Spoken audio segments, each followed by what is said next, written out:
Tiene la palabra la diputada Laura Alonso, que comparte también su tiempo con la diputada Bertol.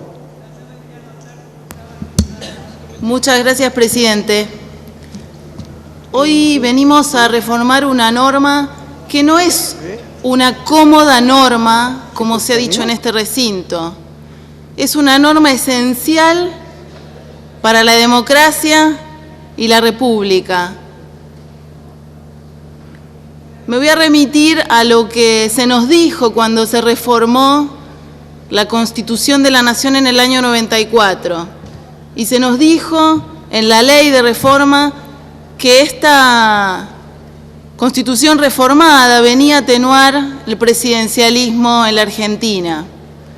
Y como no soy abogada, no voy a hacer un análisis desde el derecho, sino que voy a hacer un análisis desde la ciencia política para argumentar por qué esta reforma constitucional lamentablemente no ha atenuado el presidencialismo en la Argentina, sino que lo ha acentuado.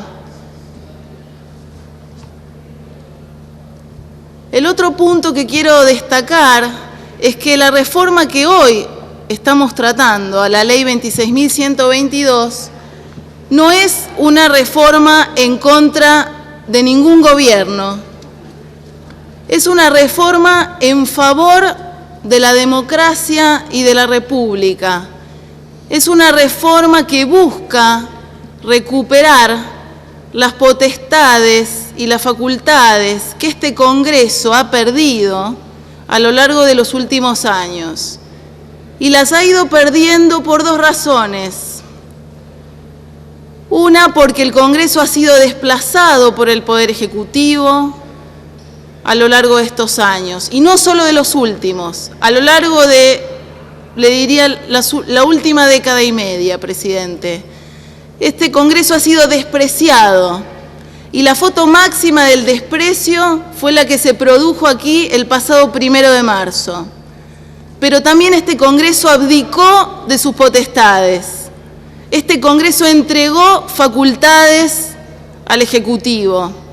Y hoy nos disponemos a iniciar un camino diferente, un camino de recuperación institucional de la capacidad del Congreso de participar en los procesos de formulación de políticas públicas y también de control. El politólogo argentino quizás más reconocido en el mundo, que es Guillermo O'Donnell, ha caracterizado a las nuevas democracias, a muchas de las nuevas democracias en el mundo, no solo en esta región y no solo a la Argentina, como democracias delegativas. Señor presidente, creo que con esta reforma empezamos a desandar el camino de la delegación para empezar a caminar el camino de la efectiva representación. ¿Cuál es la característica de la democracia delegativa? Esas democracias son democracias donde los presidentes se sienten todos poderosos, omnipotentes, desprecian, desplazan, intentan someter a los controles institucionales horizontales. Esos presidentes, como fue muy bien mencionada anteriormente una cita a Leandro Alem, se vuelven débiles, creen que son poderosos, pero no lo son. Y fíjese usted que esa cita de Alem es del siglo XIX, y Guillermo O'Donnell escribe su primer artículo sobre democracias delegativas recién en el año 92. Esas democracias delegativas tienen un peligro, que es no solo que cuando entran en crisis, esos gobiernos pueden generar gran inestabilidad en el régimen democrático, sino que tienen la tendencia a deslizarse hacia el autoritarismo. Cuando en la democracia no hay control, y el control lo ejerce el Congreso, el control lo ejerce la justicia, el control lo ejercen los órganos de control, y lo ejercemos los ciudadanos cuando votamos cada 2 años, la democracia, presidente, se vuelve una parodia. La democracia sin control es parodia, no es democracia. Por eso hoy venimos no solo a fortalecer al Congreso de la Nación, venimos a fortalecer a los ejecutivos, venimos a darles a los ejecutivos la posibilidad de que haya mayor deliberación en el proceso de formación de las leyes, la deliberación que exige una democracia de calidad, una democracia puramente representativa y no delegativa, y venimos a darle mayor control al Congreso sobre el Poder Ejecutivo. En definitiva, esta no es una reforma que solo fortalece a este Congreso, esta reforma fortalece a los presidentes. Aquí se ha hablado de decisionismo y me permito hacer una pequeña corrección a un diputado preopinante. El decisionismo no es un invento de este gobierno. El hiperpresidencialismo en la Argentina tampoco es un invento de los últimos 27 años. Y si leemos el libro de Carlos Santiago Nino, Un país al margen de la ley, y calculo que varios de ustedes lo han leído, recordarán varios de sus capítulos referidos a la raíz autoritaria que está profundamente enraizada en nuestra cultura política. Ese es el autoritarismo que tenemos que combatir y que nos cuesta a todos combatir. Al gobierno, a la oposición, a los partidos políticos mayoritarios, a las minorías, a los sectores empresariales, sindicales. Tenemos que combatir la cultura autoritaria que tenemos inserta en nuestras prácticas desde hace muchísimas décadas. Y hoy me parece que avanzamos en una recuperación del rol del Congreso en ese sentido. Como aquí se ha dicho, sobre todo en los últimos años, y le diría que previo a la reforma de la Constitución, comienza el récord en el uso de los DNUs, o los decretos de necesidad de urgencia. Y la verdad es que parecía, por lo menos hasta la presidencia de la actual presidente de la Nación, que los presidentes buscaban superar sus récords. Se llegó a firmar un decreto de necesidad de urgencia cada 6 días. Muchas veces se ha esgrimido que el Congreso era lento para dar tratamiento a estas potenciales propuestas legislativas o mensajes de ley del Ejecutivo hacia este Poder Legislativo. Sin embargo, yo me permito recordar que este Congreso ha aprobado, por ejemplo, la intervención de la provincia de Santiago del Estero o la intervención al PAMI en tan solo 48 horas. Con lo cual, achacarle lentitud al Congreso es verdaderamente un argumento falso y de toda falsedad. La Corte, y se ha mencionado aquí, ya ha hablado, y bastante, y creo que va a seguir hablando, respecto de las circunstancias excepcionales que establece la Constitución que deben mediar y deben existir a la hora de que un presidente firme un decreto de necesidad de urgencia. Y si también estudiamos y repasamos, como lo han hecho muchos colegas de la ciencia política y especialistas en el funcionamiento institucional, los contenidos de los decretos de necesidad y urgencia, nos daremos cuenta que en su gran mayoría no han existido las circunstancias excepcionales que nos establece la Constitución Nacional. La Corte ha dicho que en todo caso un presidente puede firmar un decreto de necesidad y urgencia cuando el Congreso no se pueda reunir por 2 razones, o por una acción bélica o por un desastre natural. Y yo no creo que en los últimos 27 años hayamos entrado en guerra o que haya habido un desastre natural que haya impedido que este Congreso se reuniera. Presidente, y esto es importante decirlo, cuando un presidente firma un decreto de necesidad y urgencia, no solo está perdiendo poder, a pesar de que cree que lo tiene, está siendo más autoritario. Cuando se firma un DNU, hay menos democracia.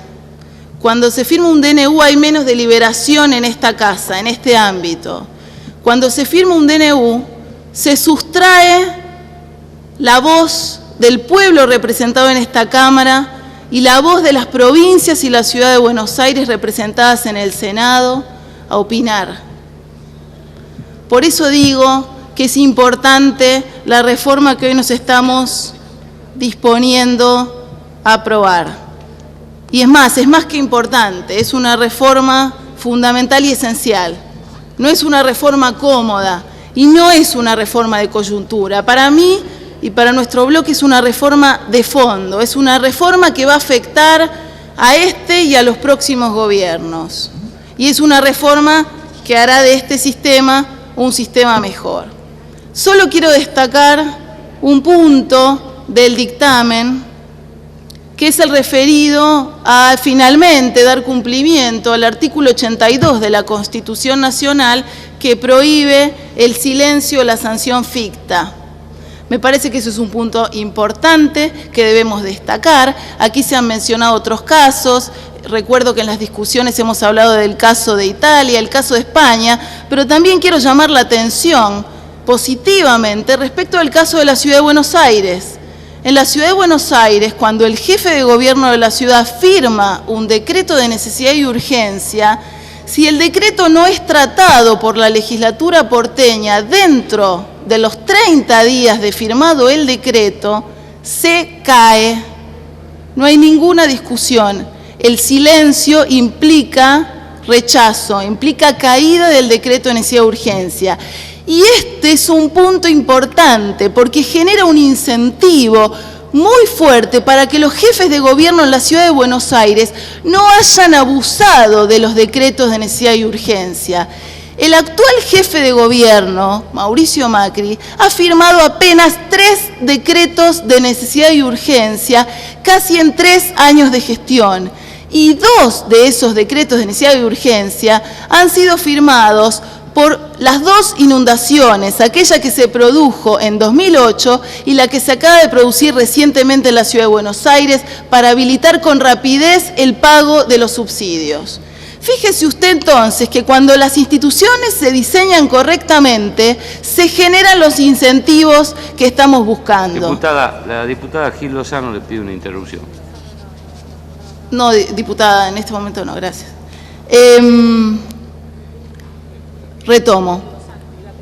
Cuando diseñamos una institución es importante saber que estamos generando incentivos. Y fíjese usted que el constituyente en la Ciudad de Buenos Aires ha tenido la inteligencia de establecer en la propia Constitución de la ciudad esos 30 días como límite máximo para el tratamiento de la legislatura y dotar de validez o no a un decreto de necesidad de urgencia firmado por un jefe de gobierno. Y para ir redondeando y darle el uso de la palabra y compartir el tiempo con la diputada Bertol, quiero decirle que primero es mi primera intervención en la Cámara, pero también ha sido mi primera intervención en un debate y en la elaboración de un dictamen tan importante. Quiero destacar varias cosas. Uno, la excelente coordinación que ha llevado adelante la presidenta de la Comisión de Asuntos Constitucionales, que era la comisión cabecera de tratamiento de la reforma de esta ley.